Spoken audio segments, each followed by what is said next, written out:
So hi hello ನಮಸ್ಕಾರ guys, ಇನ್ನೊಂದು super recipe ಜೊತೆ ನಾನು ಮತ್ತೆ ಬಂದೆ.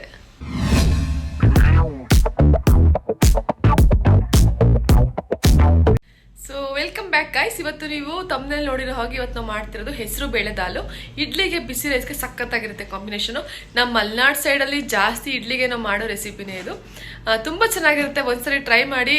ಒಂದು ಇಡ್ಲಿ ಮೇಲೆ ಜಾಸ್ತಿ ಸಾಂಬಾರು ಹಾಕೊಂಡು ತಿಂತಾ ಇದ್ರೆ ಅದ್ರ ಮಜಾನೇ ಬೇರೆ. ಸೊ ಬನ್ನಿ ಇನ್ಯಾವ ಸ್ಟಾರ್ಟ್ ಮಾಡೋಣ. ಸ್ಟಾರ್ಟ್ ಮಾಡೋಕ್ಕಿಂತ ಮುಂಚೆ ಫಸ್ಟ್ ಟೈಮ್ ನೋಡ್ತಾ ಇದ್ರೆ ಸಬ್ಸ್ಕ್ರೈಬ್ ಮಾಡ್ಕೊಳ್ಳಿ, ವಿಡಿಯೋ ಇಷ್ಟ ಲಾಸ್ಟ್ ಲೈಕ್ ಮಾಡಿ ಗೈಸ್. ಸೊ ಬನ್ನಿ ಸ್ಟಾರ್ಟ್ ಮಾಡೋಣ. ಸೊ ಗೈಸ್ ನೋಡಿ, ಮೊದಲಿಂದ ನೀಟಾಗಿ ತುಂಬ ಕ್ವಿಕ್ಕಾಗಿ ಎಕ್ಸ್ಪ್ಲೇನ್ ಮಾಡ್ತೀನಿ, ಕಂಪ್ಲೀಟ್ ನೋಡ್ತಾ ಹೋಗಿ. ಗಾಯ್ಸ್ ಇದು ಒಂದು 1/4 kg ಅಷ್ಟು ಹೆಸರು ಬೇಳೆ ನಾನು ನೆನೆಸಿ ಇಟ್ಕೊಂಡಿದ್ದೆ.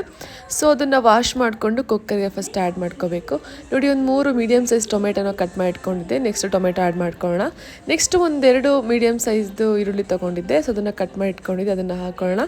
ನೆಕ್ಸ್ಟ್ ಒಂದು 5 ಹಸಿಮೆಣ್ಸಿಕಾಯಿ ಹಾಕೋಬೇಕು. ತುಂಬ ಖಾರ ಮಾಡ್ಕೋಬಾರ್ದು, ಬಿಕಾಸ್ ಇಡ್ಲಿಗೆಲ್ವ ತುಂಬ ಖಾರ ಆದರೆ ಚೆನ್ನಾಗಿರಲ್ಲ. ಮತ್ತು 2 ಬೆಳ್ಳುಳ್ಳಿ ಸಿಪ್ಪೆ ಬಿಡಿಸಿ ಇಟ್ಕೋಬೇಕು. ಸೊ ಅದನ್ನು ಆ್ಯಡ್ ಮಾಡ್ಕೊಳ್ಳೋಣ. ಸ್ವಲ್ಪ ಕೊತ್ತಂಬರಿ ಸೊಪ್ಪನ್ನ ಆ್ಯಡ್ ಮಾಡ್ಕೋಬೇಕು ಲಾಸ್ಟಲ್ಲಿ. ಸೊ ನೋಡಿ, ಇಷ್ಟೆಲ್ಲ ಹಾಕಿದ್ಮೇಲೆ ಎಷ್ಟು ನೀರು ಬೇಕಂತ ನೋಡಿಕೊಂಡು ನೀರನ್ನ ಆ್ಯಡ್ ಮಾಡ್ಕೊಳ್ಳಿ. ಕಡಿಮೆ ಆಯ್ತಂದರೆ ಇಟ್ಸ್ ಓಕೆ, ಲಾಸ್ಟಲ್ಲಿ ಬೇಕಂತೆ ಮತ್ತೆ ಆ್ಯಡ್ ಮಾಡ್ಕೋಬೋದು. ಮತ್ತು ಇಷ್ಟೆಲ್ಲ ಆದಮೇಲೆ ಲಿಡ್ ಕ್ಲೋಸ್ ಮಾಡಲಿಕ್ಕಿಂತ ಮುಂಚೆ ಸ್ವಲ್ಪ ಅರಶಿನ ಆ್ಯಡ್ ಮಾಡ್ಕೋಬೇಕು. ಅದಾದಮೇಲೆ ಸ್ವಲ್ಪ ಕಾಳು ಮೆಣಸನ್ನ ಆ್ಯಡ್ ಮಾಡ್ಕೋಬೇಕು. ಸೊ ನೆಕ್ಸ್ಟು ರುಚಿಗೆ ಎಷ್ಟು ಬೇಕೋ ಅಷ್ಟು ಉಪ್ಪನ್ನ ನೋಡ್ಕೊಂಡು ಆ್ಯಡ್ ಮಾಡ್ಕೊಳ್ಳಿ. ಕಡಿಮೆನೇ ಹಾಕ್ಕೊಂಡಿರಿ, ಬೇಕಂದರೆ ಮತ್ತೆ ಲಾಸ್ಟಲ್ಲಿ ಹಾಕ್ಕೋಬೋದು. ಸೊ ಇದೆಲ್ಲ ಆದಮೇಲೆ ನೀಟಾಗಿ ಎಲ್ಲ ಹೊಂದ್ಕೊಳ್ಳೋ ಥರ ಚೆನ್ನಾಗಿ ಮಿಕ್ಸ್ ಮಾಡ್ಕೊಳ್ಳೋಣ. ನೋಡಿ, ಇದು ನೆಕ್ಸ್ಟು ಲಿಡ್ ಕ್ಲೋಸ್ ಮಾಡಿ ಒಂದು 4-5 ವಿಷಲ್ ಹಾಕಿಸ್ಕೋಬೇಕು. ಯಾಕಂದರೆ ಆ ಬೇಳೆ ತುಂಬ ಚೆನ್ನಾಗಿ ಸ್ಮ್ಯಾಶ್ ಆಗಬೇಕು, ಬೇಳೆ ಥರ ಸಿಗಬಾರ್ದು. ಸೊ 5 ವಿಷಲ್ ಹಾಕಿಸ್ಕೊತೀನಿ ನಾನು. ಸೊ ಗೈಸ್ ನೋಡಿ, ಇದು ಇಷ್ಟು ಕನ್ಸಿಸ್ಟೆನ್ಸಿನಲ್ಲಿ ಬೇಯಬೇಕು, ಬೇಳೆ ಥರ ಸಿಗಬಾರ್ದು, ನೀಟಾಗಿ ಸ್ಮ್ಯಾಶ್ ಆಗಬೇಕು. ಇದಾದಮೇಲೆ ಗೈಸ್ ಮೇಲೆ ಒಗ್ಗರಣೆ ಥರ ಹಾಕೋಬೇಕು. ಸ್ವಲ್ಪ ಸಾಸಿವೆ, ಕರ್ಬೇವಿನ ಸೊಪ್ಪು, ಸ್ವಲ್ಪ ಇಂಗು ಮತ್ತು ಒಣಮೆಣ್ಸಿಕಾಯಿ ಹಾಕ್ಬಿಟ್ಟು ಈ ಥರ ನೀಟಾಗಿ ಒಂದು ಮೇಲೊಗ್ಗರಣೆ ಕೊಟ್ಕೋಬೇಕು.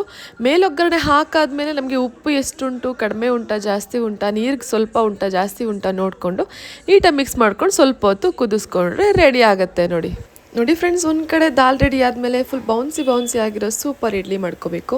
ಇಡ್ಲಿ ಮೇಲೆ ಈ ಥರ ಸರ್ವ್ ಮಾಡ್ಕೋಬೇಕು. ಈ ದಾಲ್ನ ಸಖತ್ತಾಗಿರುತ್ತೆ, ನೋಡಿದ್ರೇ ತಿನ್ನಬೇಕು ಅಂತ ಆಸೆ ಆಗೋ ರೆಸಿಪಿ ಇದು. ನಮ್ಮ ಮಲೆನಾಡು ಸ್ಟೈಲಲ್ಲಿ ಇಡ್ಲಿಗೆ ಮಾಡೋ ಪರ್ಫೆಕ್ಟ್ ಕಾಂಬಿನೇಷನ್ ಇದು.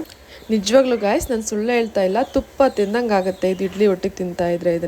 ಇದಕ್ಕೆ ಸ್ವಲ್ಪ ಪಾಲಕ್ ಸೊಪ್ಪನ್ನ ಹಾಕೊಂಡ್ರಂತೂ ಇನ್ನೂ ಚೆನ್ನಾಗಿರುತ್ತೆ. ಸೊ ನಮ್ಮ ಪಾಲಕ್ ಸೊಪ್ಪು ಸ್ಕಿಪ್ ಮಾಡ್ಕೊಂಡುಂಟು. ಸೊ ನೀವು ಮಾಡೋವಾಗಿದ್ದರೆ ಪಾಲಕ್ ಸೊಪ್ಪಿನ ಜೊತೆಗೆ ಟ್ರೈ ಮಾಡಿ ನೋಡಿ, ಸಖತ್ತಾಗಿರುತ್ತೆ ಗಾಯ್ಸ್ ರೆಸಿಪಿ ಮಾತ್ರ.